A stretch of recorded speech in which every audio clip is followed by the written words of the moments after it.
మీరే కారణం, మీ ప్రోత్సాహంతోనే వైసీపీ నాయకులు కన్నా లక్ష్మీ గారి మీద దాడి చేశారన్నారు. రాత్రి కన్నా లక్ష్మీనారాయణ గారు ఏదో ఊరేగింపుగా వెళితే దాని మీద రాళ్ళు రుగారని,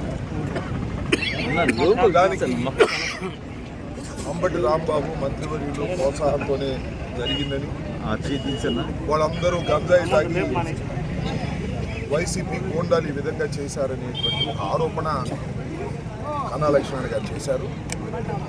దాన్ని నేను తీవ్రంగా ఖండిస్తున్నాను. అలాంటి రాళ్ల దాడులు కానీ మరొక దాడులు కానీ ప్రోత్సహించటమో లేదా చేయించటమో నా అభిమతం కాదు. నా చరిత్రలో ఎప్పుడూ అలా లేదు. అందరూ ప్రశాంతంగా ఉండాలని, అన్ని రాజకీయ పార్టీలు తమ రాజకీయాలను సక్రమంగా చేసుకోవాలని భావించేటటువంటి వ్యక్తి. తొండపి అనే గ్రామం కొద్దిగా ఫ్యాక్షన్ ఉన్నటువంటి గ్రామం.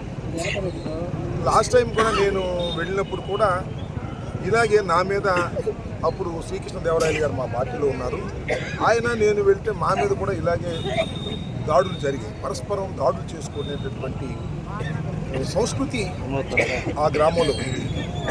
నేను ఏం జరిగిందో నాకు పూర్తిగా తెలియదు, కానీ ఏం జరిగినా దాడుల్ని ప్రోత్సహించేటటువంటి వ్యక్తి కాదని నేను ఈ సందర్భంగా మనవి చేస్తున్నాను.